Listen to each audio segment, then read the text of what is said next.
अहिलेसम्मको यात्रा सहजै भयो। अब सबै टिमलाई 3-0 ले जित्न सफल भयो हाम्रो। जस हाम्रो टिम कोअर्डिनेसन मिल्दैछ अहिले। टिम त हाम्रो पहिला जस्तै हो, तर यसपालि अझै स्ट्रङ छ जस्तो लाग्छ मलाई।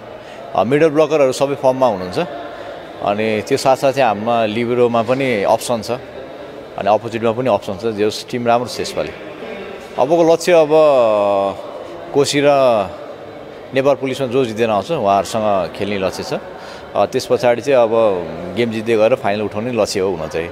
अब लेट्स सी गेममा के हुन्छ। त्यो टिम पनि राम्रो छ। अब पाकिस्तानी प्लेयरहरू छन्, त्यो बित्तिकै अलिकति स्ट्रङ भइहाल्छ किनभने उनीहरूको स्पिड छ, गेम स्पाइक रिजहरू राम्रो छ, रिसिभहरू राम्रो छ। जस स्ट्रङ टिम हो त्यो पनि। उहाँहरू त उत्कृष्ट टिमै हो। अब राम्रो खेलाडीहरू चाहिँ अलिकति विदेशतिर पलायन जानुभएको भएर चाहिँ अलिकति गेम खस्कियो कि जस्तो लाग्छ। तर विभागीय भने विभागीय नै हो।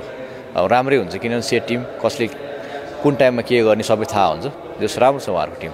यो एकदम आवश्यकता नै छ नेपालको लागि किनभने अब यो जितेपछि फेरि अर्को लिगको लागि क्वालिफाई हुन्छ हामी अनि त्यो लिग जितेर पनि फेरि विदेश जान पाउँछ। अनि त्यही भएर चाहिँ यो एकदम इम्पोर्टेन्ट छ। अनि नेपालको सबैभन्दा ठुलो लिग पनि हो। सबै खेलप्रेमी दर्शकहरू अनि सबै जो भलिबलमा माया गर्नुहुन्छ उहाँको ध्यान यसमै हुन्छ अरू गेममा भन्दा पनि।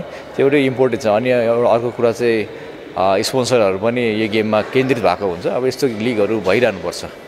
डिफेन्डिङ च्याम्पियन तपाईँ पहिलाको एउटा डिफेन्डिङ च्याम्पियनको साख जोगाउन कतिको चुनौती हुन्छ, कतिको प्रेसर हुन्छ?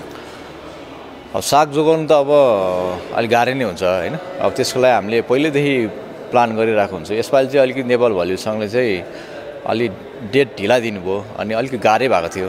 नभए अब डेट अलिक चाँडै आएको भए चाहिँ अझ तयारी गर्न सहज हुन्छ जस्तो लाग्छ मलाई।